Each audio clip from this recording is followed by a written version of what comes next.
Thank you, Rainer. Welcome back to Breakfast with Bob. My name is Bob Babbitt. This is triathlete.com, and we are at Challenge Roth, the 12th edition.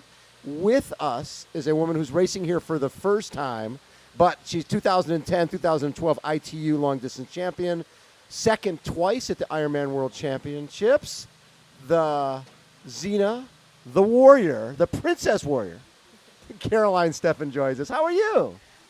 Good morning. I'm fine, thanks. Thanks for having me. No, I appreciate you coming by. We haven't done this since Kona when it was a little warmer.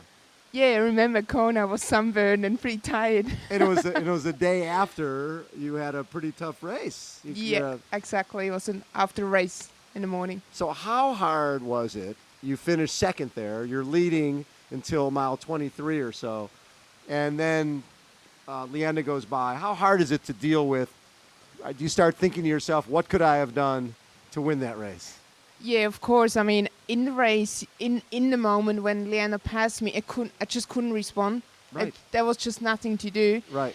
But then after the race, maybe a day or two later, you start to think, oh, maybe there was a possibility, but there wasn't. At the moment when Leanda passed me, I couldn't respond, and that's the hardest point of the whole thing. I wasn't that disappointed to be second. It was more like how it went. Like I was leading for such a long time, and and then she passed me. But I mean, that's part of the sport, and that's racing. Yeah, that's racing. And you get to a point where you're almost feeling ownership. It's like, this is my race, and then it's like, well, where's she going?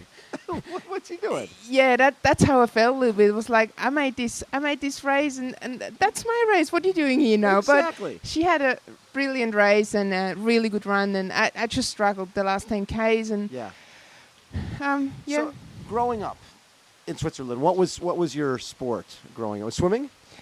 It was a gymnastic. Gymnastics first, okay. Yeah, for 1 year. Okay. I wasn't that big talent, so I stopped after 1 year. Played drums. Played drums? Yeah. So you could play with Rainer and play a little band, a little accordion and drums, yeah. Yeah, I wasn't that good. That's why I stopped after 1 year as well. And I went to the kids' ballet. Yes. Yeah. Not big talent. Not good at ballet, wasn't it not either? ballet. And then I went to swimming. I started with swimming when I was maybe 12. Okay. Yeah. And you had good talent there. Yeah. I realized, actually after 1 year or something, I realized if you put some effort in your training, you can be good and you can improve yourself. Right. And that's how everything started.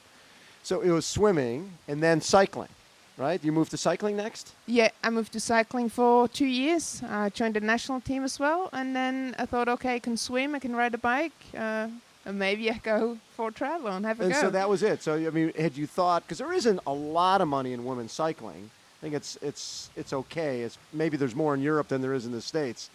But you were racing professionally as a cyclist, correct? Yeah, I rode the Tour de France for the female. And how'd you do in that? Yeah, best was 5th in a stage.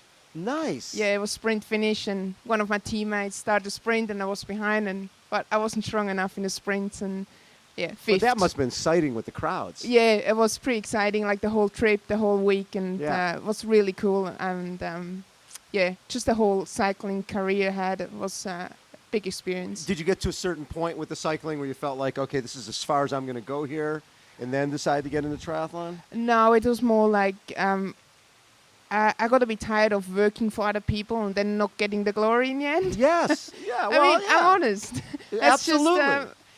I You're thought the Princess Warrior. Yeah, I mean, I trained that hard. I mean, I trained really a lot, and I wanna get the wins for myself. So you don't want to train that hard and pull some other person and then pull away, and they're like doing this at the finish line.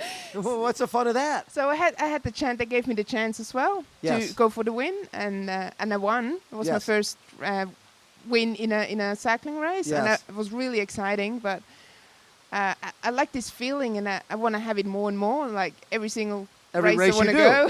Yeah, you don't want to get a chance and go for the win. And exactly. I couldn't do it because we had a team of 6. We always racing with 6 girls. Right.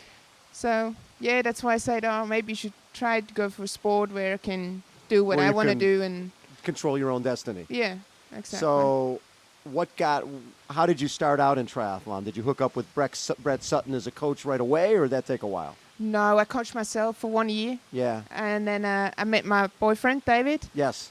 and one of his mates, he was coached by Brett this time, and he got me in contact with Brett, and he said pretty much no the first 3 times Really? I asked. Yeah, had to ask 3 times. He said no, and but I would just keep pushing and said I want to join this team. I know it can be good.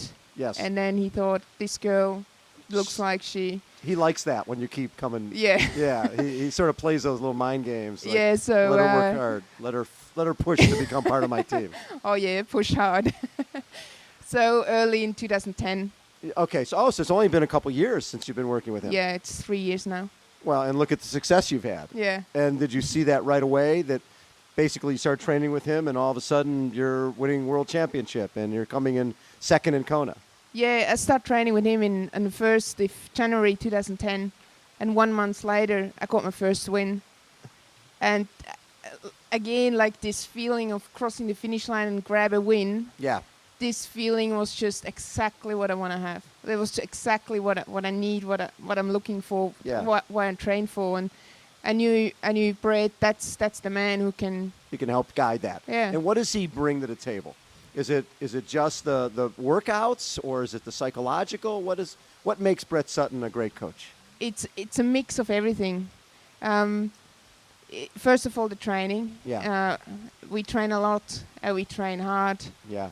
But it's also the other part of the mental part, like how he prepares me for a race, or how he fixes my head every single session I turn up, and I think that's all I can do. And he's just the man who can push me another 10-20% each single session. Right. And that's what I missed out this early in this year. I wasn't training with him. I was in Australia. He was in Europe, and first 3 months didn't went that well. And that's just because I wasn't training with him. Sure. And Just so this last little right. push. You went to Melbourne, took third, and basically punched your ticket to Kona. Yep. Right. So you're set. You can go back to Kona and don't have to worry about doing other races. I'm done. And then it became, because of the bad weather, there was a number of races were converted into duathlons, and that didn't do anything for you. So this is really a focal point for you, this race here at Challenge Roth. Yeah, that's my main race in Europe this year, and Okay. I'm really focused on this race and But prepared, first time. of course. Yeah, But first time. First time, yeah. But you only got here 2 days ago, so you haven't had much time to really check out the course. I mean, I have enough time on Sunday. It's twice, isn't it? What's that? I do the loop twice on Sunday, so Yes. after one I know where to go. You'll know it, right? Yeah. You just follow everybody else. Yeah. I love that. I don't need to. What do I need to know about that? And also, I heard that when you do ride this, the crowds are so huge that they'll just pull you along. Yeah, that's what I hear, and that's what I'm here for. So where did the Xena, the Warrior Princess, come from? From becoming your nickname? That's also from Brett. From Brett. Yeah, he watched me when I joined the team. He watched me pretty much 1 or 2 weeks. He didn't say much, and then he just made always his little note Yeah. on a little paper. And then after a week or two, he started to talk to me, and we started to improve. And he said, "You remember me to this warrior, like this Xena Yeah. from the TV show. Yeah, from the TV show. Because you're strong. Because I'm strong and I'm a fighter, and but I also have a female side, like a Right. really soft side. That's all But we know that's- is the soft side. That's outside of the race. You don't, not with the race. Nah. No, you don't want the girls to see that. Nah. You want them to see. They don't have to know that. They need to see the warrior side. Yeah. So in the race, I'm the warrior, but behind the finish line, I get more to the princess. So to look back at 2013 as a successful year for you, what do you want to win this year? What's important to you? Important is, of course, Challenge Roth on Sunday. That's Right. a really important race, and Kona. So, yeah, we focus on these 2 races. And early in the year, we took a little bit back, like a little bit out, not like the last 2 years before. I had a lot of good races early in the year, and then maybe didn't have enough energy in Kona. So this year we turned everything a little bit around and focus on Kona. Yeah, just start a little bit slowly in the year and build up till October. What would it mean? Because you're from Switzerland, you got Natasha Bodman, who won Kona 6 times. What would it mean to you in your career to win in Kona? Oh, everything. It's like that's on my list. You know, I have Right. a little list what I want to win and where I want to race. And Yeah. Roth, it's on the list too. And Yes. it would be nice to just tick the box. And What else is on the list? the World Championship in ITU was on the list, so Yes, ticks the took box. that off, And European Champs was on the list, and Rofit's on the list, so that's on Sunday. And Kona is on the list, of course, and some other little races are actually big races, but yeah. So when you come to a race, do you think about the other girls who are racing? Do you go, okay, Belinda's here and so is here, or do you primarily focus on you and your own race? It depends on who is on the start line. Right. I was hoping to race against Leander and Rachel, but unfortunately they pulled out. Right. So I had to change the whole tactic a bit because it looks like there are more cyclists and good runners on the start on Sunday, and I'm more swimmer cyclists. So I reckon on Sunday I can't look around too much. Yes. I probably just focus on my race and do what I can do. And So this is one of those races that, because Leanda's such a great swimmer, without her in the race, you can pretty much go off the front and try to race from the front. yeah, it looks like. It looks like, right? That's what I would say. Yeah. What is it about this sport? You've been in this sport just a couple years now. Is this something you see, because you were in cycling for a couple years, you swam for a while, now you're doing triathlon. Do you see, hey, I'm going to do this for a few years and then look for something else? Or is this something you see as this is going to be your passion for a long time? That's hard to say because I'm a person who makes decisions out of the gut. So if I feel like I want to move on, I move on pretty much tomorrow. That's what I did with swimming. I got sick of this pool every morning, and I spoke to my coach, said I'm done. I'm out here in 1 week, and he said, yeah, that's fine. And then I moved to cycling, and I did the same in cycle sport. I got sick of all this, just the whole thing, and then I quit in 1 day. So I don't know.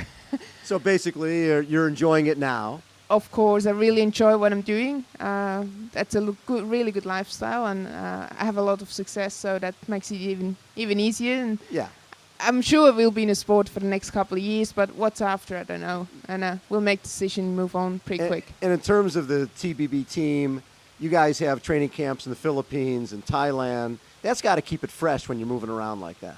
Yeah, we move around a lot. I'm in Switzerland now since 2 months, and I will move on to Thailand and the Philippines in the next month, and then we go to Mexico to get ready for Kona. So, never get really bored. The other thing, it seemed like, I remember when you guys were in the Philippines, you also worked with a lot of the younger athletes, work with some of the kids in the region. Is that something that the team continues to do? Yeah, that's the main goal of our team at the moment. We have a project in the Philippines with 5 kids, 5 scholarship, and they really improved quite well. They won a couple races in the last couple months. And that's so fun. So you guys actually fund that program?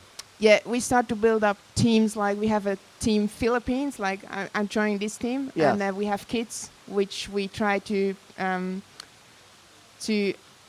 help them out and get them in the sport. And the same we have in Mexico at the moment. It's a big, huge project with I don't know how many kids. And we'll move on something in America too, and we hope to do the same in Switzerland at the moment. The sport is so you have to be so selfish to do the sport, right? Because you run, bike, swim all day. Is that important, having that program that you guys are giving back to in terms of keeping you motivated and excited about the sport? Yeah, of course. I think, Brett gave me a chance 2010, and I was nothing. And we try to give exactly the same chance to these kids. Nothing. I was nothing in triathlon. I barely was able to run 10K, but he was believing in me, and he gave me a chance. So what we're doing at the moment is to give these kids who think they're not good enough in triathlon or they have no clue about triathlon to show them the sport and give them a chance to be great. And you're running. Obviously, like you said, you're a swim bike specialist. Has your running gotten better? Yeah, it's not going too bad. Good. Yeah, so if I have to outrun the girls on Sunday, I'm not worried about that either. Good. So you're going to be outrunning everybody on Sunday. I love to hear that. Hope so. And on Sunday, you might be ticking off a box. Yeah, I hope so, to tick the box and keep going for the next box. Love it. Caroline Steffen has been our guest. This is Breakfast with Bob. My name is Bob Babbitt. We're up on triathlete.com. And Breakfast with Bob would not be complete without Rainer taking us out. West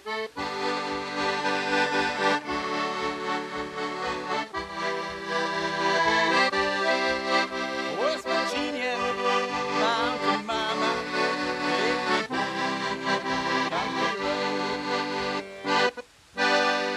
How often you get John Denver on the accordion? Love that, Rainer. Thank you so much. Again, Breakfast with Bob. We'll catch you a little later.